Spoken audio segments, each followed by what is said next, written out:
Friends जय जगन्नाथ केमती अच्छा आपण मैंने आई होप आपण मैंने बहुत भलरे थे मुझे बहुत भलरे अच्छी पुणी एक नुआ वीडियो सहित मुझे स्वागत करुच्ची मनीषा जेना यूट्यूब चैनल को आपण मैंने तो कैप्शन देखिए जानी सारे कि मुझे कौ रेसिपीटा बनाऊँगी जेहेतु आज संडे अच्छी संडे थी चिकेन बनबनी से तो कभी पारनी संडे मोर ऑफ थिला मो पळि आसली सांग घर को सांग घरे आसिक पहुँची सारा पर सांग पचारा कि कौन खाइब मु कहली संडे अच्छी चिकेन आनी चिकेन किसी गोटे रेसिपी बन के खाईदबा चिकेन आनी सारा पर भाविली कि कौ रेसिपीटा बनैबी जोटा खाई से पूरा खुशी हो किसी टाइम भाविला मन पड़ा कि तार दही चिकेन पूरा फेवरेट आ मत भी पसंद मु भाविली कि दही चिकेन ही बनईदेवी बहुत ही पसंद आसो ता सहित किसी टाइम कथबार्ता हो सारापर मु लगी पड़ी मो कम चिकेन को भलसे सफा करके धोई नेली से अदा रसुण पेस्ट हलदी गुंड जीरा गुंड लंका गुंड धनिया गुंड दही चिकेन मसला स्वाद अनुसार लुण पकईकि अधा घंटा मैरिनेट करके रखीदेली कढ़ई रे कड़ा सोरिष तेल रे आलू को हलदी लुण पकईकि मु हल्का फ्राए कर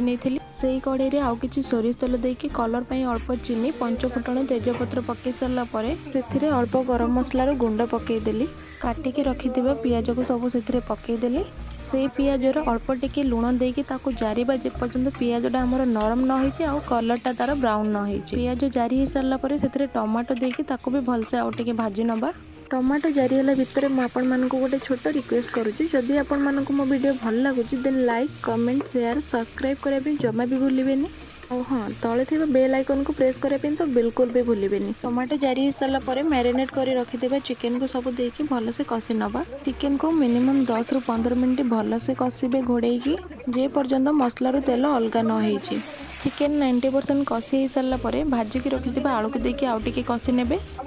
आलू को कषि सारा पर से अल्प पानी देकी 2 मिनिट खंडर ताको घोड़ेकी भल से तरकारी फुटई नेबे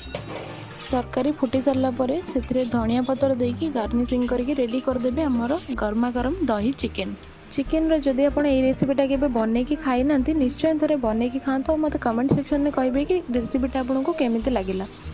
जदि रेसिपीटी भल लगी लाइक कमेंट शेयर सब्सक्राइब करने जमा भी भूलिबेनी आज तो ये पुणी देखा नुआ रेसिपी सहित रही जय जगन्नाथ।